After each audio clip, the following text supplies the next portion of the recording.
और मैंने खोजना शुरू किया तो पता चला भारत में सबसे ज्यादा गाय का कत्ल भारत की सरकार कर रही है, मुसलमान नहीं कर रहे हैं। और इस देश में ऐसे कई मुस्लिम समाज हैं जिनको मैं जानता हूं जो गाय को वैसे ही पालते हैं जैसे आप पालते हैं। आप कभी आइए, गुजरात में कच्छ नाम का एक जिला है। कच्छ जिले में एक नहीं सैकड़ों मुसलमान नहीं हजारों हैं जो गाय पालन करते हैं। गाय का दूध बेचते हैं, दूध में से दही बनाते हैं, दही से मक्खन निकालते हैं, मक्खन से घी बनाते हैं और बेचते हैं।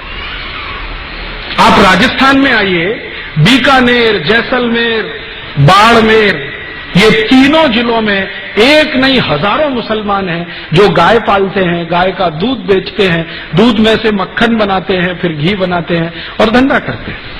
राजस्थान का एक इलाका है अलवर, मेवात क्षेत्र कहते हैं। पूरा मेवात क्षेत्र जो है ना मुस्लिम समाज के भाइयों से डोमिनेटेड है।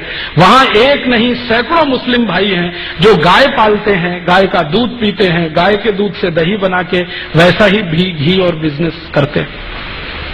मुसलमान गाय नहीं काटते। ये बहुत बड़ा भ्रम है जो हम हिंदुस्तानियों के बीच में फैलाया अंग्रेजों ने, और ये भ्रम फैलाया था अंग्रेजों की रानी ने, जिसको हम दुर्भाग्य से विक्टोरिया कहते रहे हैं। उसने एक चिट्ठी लिखा था 1894 में। अंग्रेजों का एक अधिकारी हिंदुस्तान में था, उसका नाम था लैंसडाउन, गवर्नर था इस देश में। उसको एक चिट्ठी लिखा, विक्टोरिया ने चिट्ठी लिखा कि देखो, हम भारत में जितने कत्ल खाने चलाते हैं उनमें सबसे ज्यादा गाय कटती है। ये भारत के हिंदुओं को पसंद नहीं है क्योंकि ये उनकी अधिष्ठात्री है, माने हम उसको पूजनीय मानते हैं, मातृ समान मानते हैं। हिंदुओं को पसंद नहीं है और वास्तव में मुसलमान भी नहीं पसंद करते गाय को मारना और उसको खाना। गाय तो हमारे लिए काटी जाती है, माने अंग्रेजों के लिए काटी जाती है। अब भारत में हिंदू और मुसलमान कभी एक हो गए और गाय बचाने में लग गए तो हमारी सरकार नहीं चलेगी भारत में। इसलिए तुम एक काम करो कि जितने कत्ल खाने चल रहे हैं गाय काटने के लिए, उनमें मुसलमानों की भर्ती कर दो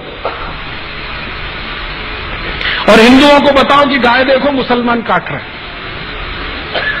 तो हिंदुओं की भर्ती नहीं, मुसलमानों की भर्ती कर दो। हिंदुओं को बताओ कि गाय मुसलमान काट रहे हैं, कट हमारे लिए रही है, काट रहे हैं मुसलमान, खाते नहीं है, हम खा रहे हैं, काट रहे हैं ये। हिंदुओं को जब ये पता चल जाएगा, ये दोनों एक दूसरे को लड़ मारेंगे और ये लड़ने लगेंगे तो हमारी गद्दी सुरक्षित रहेगी और हम भारत पर 1000 वर्ष तक राज करेंगे। ये विक्टोरिया की चिट्ठी है, लैंसडाउन को 1894 में लिखी गई। इस चिट्ठी से पढ़कर मेरे समझ में आ गया कि पॉलिटिक्स क्या है इस देश में। पॉलिटिक्स ये है कि गाय कटे अंग्रेजों के लिए और लड़ते रहे हिंदू मुसलमान। हम एक दूसरे को गाली देते रहें, एक दूसरे की टांग खिंचाई करते रहें और अंग्रेज मजा करते रहें। इस तरह से अंग्रेजों ने वो एक जो पॉलिसी है ना, बांटो और राज करो, डिवाइड एंड रूल, वो ये है। तो इस डिवाइड एंड रूल में हमको फंसाया, गाय को कटवाया और एक दो नहीं करोड़ों गाय को कटवाया इस देश में। एक कत्ल खाना जो कलकत्ता से शुरू हुआ, धीरे धीरे भारत के हर कैंट एरिया में फैल गया। 350 कैंट एरिया अंग्रेजों ने स्थापित किए, 350 कत्ल खाने बना दिए। गांधी जी इन्हीं की खिलाफत करते थे अंग्रेजों के जमाने में। गांधी जी को बार बार लगता था कि ये कत्ल खाने बंद होने चाहिए। और गांधी जी के पहले एक और बहुत महान व्यक्ति हुए इस देश में जिनको बहुत पीड़ा होती थी इन कत्ल खानों के चलने से। उनका नाम था स्वामी दयानंद सरस्वती, जिन्होंने आर्य समाज की स्थापना की। उन्होंने तो अपने जीते जी एक फौज तैयार कर दिया गोरक्षा के लिए। स्वामी दयानंद सरस्वती ने एक संगठन बना दिया जिसका नाम आर्य समाज, आज तक जीवित है।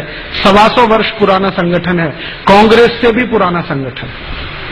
कांग्रेस जो राजनीतिक दल है ना, उससे पहले का ये आर्य समाज है। इसका एक ही काम था, गोरक्षा करना।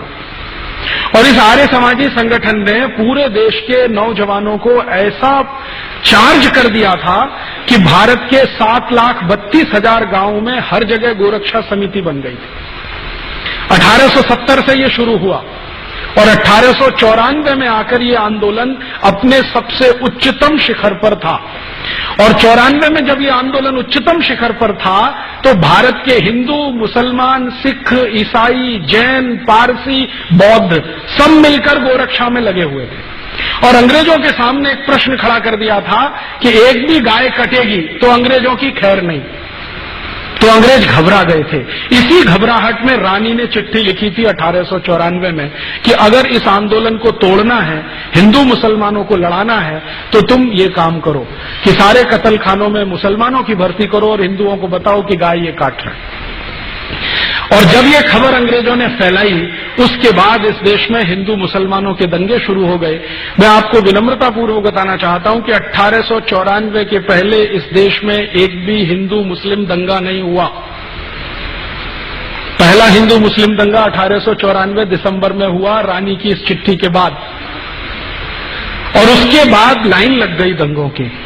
फिर क्या हुआ? आजादी का प्रश्न पीछे आ गया, गोरक्षा का प्रश्न पीछे आ गया, हिंदू मुसलमानों का सांप्रदायिकता का प्रश्न सबसे आगे आ गया। और अंग्रेजों ने लगभग 60-70 साल तक इसी आग को जलाकर रखा और इसमें समय समय पर घी डालते रहे। वो कभी भी ये दोनों एक ना हो जाएं, इसके लिए पूरी ताकत लगाकर अपने एजेंटों को उन्होंने भारत की बहुत सारी संस्थाओं में घुसा के बिठा दिया।